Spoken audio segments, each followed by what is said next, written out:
see you. I'm speaking today from a very dark place without lights because I just arrived to Kazakhstan and internet wasn't working in many places. They are quarantined.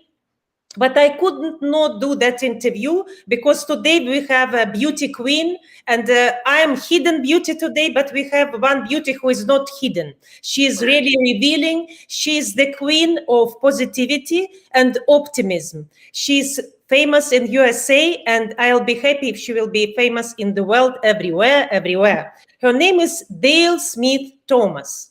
Dear Dale, hello, I'm happy to see you. Thank you for being with us in this beautiful red outfit with this beautiful blonde hair. Well, and you know what? Your beauty comes from within. So lights or not, you're shining bright, Olga. And I'm just loving being with you today. And thank you for allowing me to be with you. I'm just honored. I am so honored. Thank you so much. My first question to you, Dale. I read that your son is 25 years old and you are looking 30.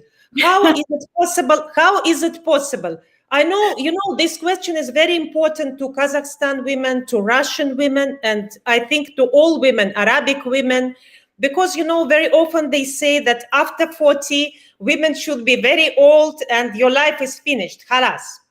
Okay. Open the door for the new beauties. And I can see somebody who looks 30 or maybe even 28, but I know your son is 25. Tell me, please, what is the secret? Okay, first of all, that's an old age. My son is about to turn 35. He will be 35 years old on May 14th. And I do not mind telling you my age. I am 61 years old.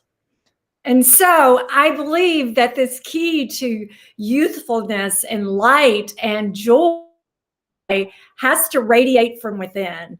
It's that choice of being positive and knowing who you are.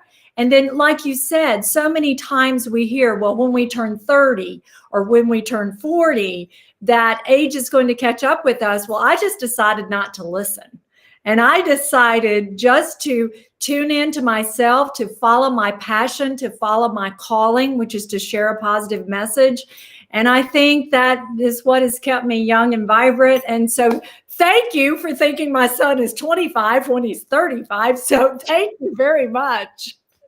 It's unbelievable. I think only the presence of you, Dale, the presence of you is giving a big hope because when, it's very nice to listen about Cher or about Tina Turner or about Madonna. But, when these examples are very far away, it's difficult for people to relate to. Then they think, okay, this person is a millionaire or a milliardaire. Of course, she can invest milliards or millions in her health. But for you, a girl, a lady, imagine I'm calling you a girl because for me, you look like a girl. You look like a girl from Mississippi. And you said in one of your interviews that your family was very poor, that you are from the family who were farmers. What do you think? Coming from a very poor family, is it a big minus or plus? How to use that thing? I think when I was younger, I thought it was a minus. But when I started to learn the life principles that every challenge in life is the opportunity to grow. And without that experience, I don't know that I would be where I am today. And I've kind of reframed it because I talk a lot about words. And we may have been financially disadvantaged, but we were not poor in love and support and belief. And I also learned growing up on a farm that when you plant a seed in the ground, that it has to take time to grow, but you have to plant that seed. And so I took that with positivity. I had to plant the seeds of positivity and empowerment in my soul. And then I had to water those seeds to let them grow. So, and I love going home to that environment. My mother is going to watch this interview and she's going to be so happy. She's still on the farm. I grew up in a little town of 2,000 people and right there in North Mississippi. So I think it was a big advantage that I took that experience and then launched my life from there. Absolutely. Definitely, it's a huge achievement. In one of your interviews, you said that your mom, she wanted you to get married. And for a girl from North Mississippi, that was the most important thing, to marry to somebody famous and solid. That's why you went to Mississippi University to the physical training department. Yes. So did you succeed to find a good husband there, or you found him somewhere else? I did not find him there. I did not find him there. And, you know, my sweet mama and all of my friends, as they were graduating high school, had boyfriends and they were getting married.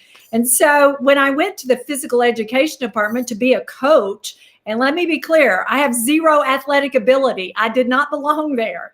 And so I did not find that husband.